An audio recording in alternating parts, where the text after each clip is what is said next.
Shalom Bapak Ibu dan saudara yang terkasih, salam sejahtera bagi saudara sekalian. Di kesempatan hari Jumat tanggal 27 November 2020, kali ini kita akan bersama-sama merenungkan firman Tuhan. Khususnya bagi jemaat GKJ Ngalian, renungan ini akan jadi dasar kita dalam menguji diri, mempersiapkan diri sebelum kita menerima sakramen perjamuan yang akan dilayankan besok Minggu tanggal 29 November 2020. Dan mari kita renungkan melalui bacaan leksionari khusus untuk hari ini dari Lukas 21. Lukas 21, kalau menurut bacaan leksionari itu 20 ayat 20 sampai 28, tapi kita akan fokus pada ayat 25 sampai dengan 28. Lukas 21 ayat 25 sampai dengan 28 sesuai yang tertera dalam bacaan leksionari, dan kita akan renungkan. Namun sebelumnya mari kita berdoa. Ya Tuhan, kami menghadap kehadirat-Mu saat ini, bersiap untuk menguji diri, merenungkan firman-Mu sebelum kami bersama-sama besok Minggu menerima sakramen perjamuan. Berkati kami, urapi kami, buka mata hati kami. Dalam nama Tuhan Yesus Kristus. Amin. Saudara yang terkasih, video ini bisa di-pause sebentar untuk Bapak Ibu dan saudara membaca perikopnya sejenak. Kalau kita perhatikan Bapak Ibu dan saudara, pembacaan leksionari pada yang tertera di Warta Jemaat. Jadi leksionari itu tidak hanya di hari Minggu tetapi juga di hari Senin sampai Sabtu. Nah, kalau di hari Minggu 4 bacaan, kalau Senin sampai Sabtu 3 bacaan. Kalau di hari Minggu ada Perjanjian Lama, Mazmur, surat-surat, dan Injil, maka di hari Senin sampai dengan Sabtu hanya Perjanjian Lama, Mazmur, dan bacaan Injil. Dan dari Senin sampai Jumat sebenarnya kalau kita perhatikan ada pembagian bacaan, fokus bacaan. Senin sampai Rabu itu masih mendukung bacaan atau tema khotbah di minggu sebelumnya. Jadi misalnya hari ini hari Minggu, Senin sampai Rabu, maka tema bacaannya masih mengarah kepada yang dikhotbahkan hari ini.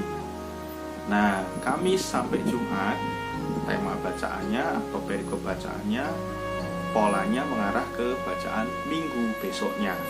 Jadi Kamis, Jumat, Sabtu mengarah kepada hari Minggu besoknya. Oleh karena itu, bacaan kita pada hari ini juga mengarah pada bacaan besok Minggu tanggal 29 November. Dan khususnya tanggal 29 November besok adalah kita masuk pada tahun kalender gerejawi yang baru. Jadi kemarin hari Minggu Kristus Raja Semesta Alam itu adalah hari tutup tahun kalender gerejawi. Dan Advent yang pertama besok Minggu itu adalah awal tahun kalender gerejawi kalau menurut penanggalan gerejawi. Jadi berbeda dengan penanggalan Masehi yang awal tahunnya adalah di bulan Januari, di minggu pertama bulan Januari. Kalau ini di masa-masa Advent yang jatuhnya pada bulan akhir November atau awal Desember. Jadi ini ada perbedaan penanggalan. Nah, kalau juga kita perhatikan Bapak Ibu dan saudara, bacaan kita hari ini tadi sudah disampaikan, ini mengarah atau menghidupi bacaan hari Minggu. Dan menariknya kalau kita perhatikan bacaan di seputar Advent itu justru malah situasinya kalau dilihat dan diperhatikan di seputar Advent, awal-awal Advent itu sebelum Natal itu situasinya atau bacaannya justru agak-agak menyeramkan, agak-agag membuat orang kemudian kita yang membaca kemudian mengernyitkan dahi karena tentang akhir zaman, tentang kedatangan Tuhan Yesus yang kedua kali, tentang persiapan kita menyambut kedatangan Yesus yang kedua kali. Jadi ini tema-tema yang muncul di seputar Advent. Kita mungkin membayangkan kalau tentang kedatangan Tuhan Yesus yang kedua kali, betapa mengerikannya kedatangan Yesus yang kedua kali itu kalau melihat dari teks bacaan kita, entah itu yang hari ini atau di seputaran Advent. Jadi mengapa ya bacaan tema tentang kedatangan Tuhan Yesus yang kedua kali itu tanda-tandanya mengerikan? Nah, ini juga menjadi tanda tanya besar barangkali dalam benak kita. Tapi mari kita renungkan Bapak Ibu dan Saudara. Akhir zaman adalah, kita sudah tahu akhir zaman adalah sebuah kemestian. Akhir zaman atau kedatangan Tuhan Yesus yang kedua kali adalah sebuah kemestian yang tidak bisa dihindari dan tidak bisa ditolak. Datangnya juga tidak bisa diprediksi. Dalam perumpamaannya Tuhan Yesus menyampaikan kedatangan atau akhir zaman itu datangnya seperti pencuri di waktu malam yang tidak kabar-kabar, bahkan bisa saja pencurinya juga tidak hanya malam hari tapi juga siang hari.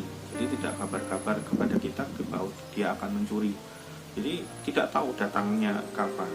Yesus saja dalam perkataannya yang disaksikan di keempat kitab Injil, dia tidak tahu kapan harinya. Hanya Allah saja yang tahu. Nah, karena sebuah kemestian yang tidak bisa ditolak, kemestian yang juga tidak bisa diduga kapan datangnya. Nah, ada pepatah yang menawarkan kepada kita bagaimana supaya kita bersikap, atau pepatah yang menawarkan sikap hidup yang menarik terkait akhir zaman atau kedatangan Tuhan Yesus yang kedua kali, yang tidak bisa diprediksi itu sebenarnya, tapi tanda-tandanya kita bisa tahu.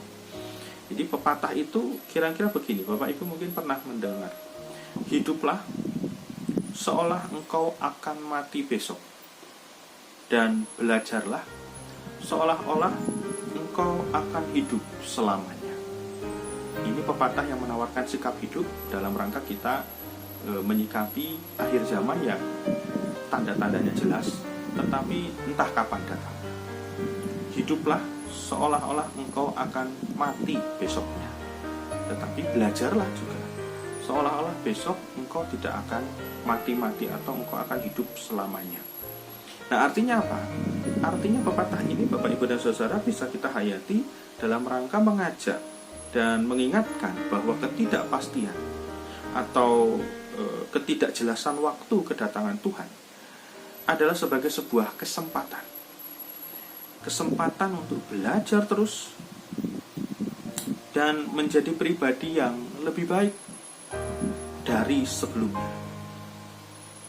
Jadi ketidakjelasan kedatangan Tuhan ini mari kita sambut dengan sikap menyikapinya sebagai sebuah kesempatan untuk kita bisa belajar terus lebih baik dari sebelumnya, bekerja lebih baik, mencintai dan memperhatikan keluarga lebih baik, kalau kemarin-kemarin masih keteteran misalnya, dan sebagainya, melayani lebih baik, berpelayanan di gereja lebih baik sekalipun di tengah pandemi seperti ini, sehingga ketika besok misalnya ternyata besok adalah hari terakhir bagi kita atau hari kedatangan Tuhan Yesus yang kedua kali atau akhir zaman bagi kita, kita bisa bangkit menurut bacaan kita bisa bangkit dan mengangkat wajah dengan tersenyum.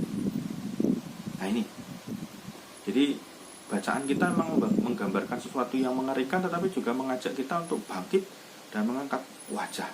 Ini tentu secara positif, bukan bangkit dan mengangkat wajah secara negatif yang kemudian ketakutan dan khawatir, tapi secara tersenyum. Nah, kiranya ini menjadi perenungan Bapak Ibu dan Saudara. Ketika kita merenungkan bacaan kita sedemikian rupa yang mungkin agak menyeramkan, tetapi juga ada pepatah yang memberikan kita semakin menguatkan, juga memberikan kita cara pandang yang berbeda. Hiduplah seolah-olah besok akan mati, dan belajarlah seolah-olah engkau akan hidup selamanya. Jadi ini menjadi perenungan bagi kita dalam rangka mempersiapkan sebelum kita menerima sakramen perjamuan. Mungkin Yesus sadar bahwa suatu hari dia akan mati memang. Mungkin Yesus sadar besok dia akan mati. Tapi bisa jadi Yesus tidak sadar atau tidak tahu caranya bagaimana. Tapi dia menghadapinya dengan tetap berkarya. Dia menghadapinya dengan tetap melakukan karya pemeliharaan. Jadi Jadi kita ingat sebelum Yesus ditangkap, Yesus masih tetap berkarya memulihkan telinga salah satu prajurit atau perwira Romawi yang dipotong telinganya oleh salah satu murid Tuhan Yesus. Yesus masih berkarya nih, padahal besok dia mau mati. Nah, jadi sikap ini kiranya juga menjadi teladan bagi kita. Dan jika kita perhatikan, Tuhan Yesus tetap menghadapinya dengan tetap berpelayanan, tetap berkarya.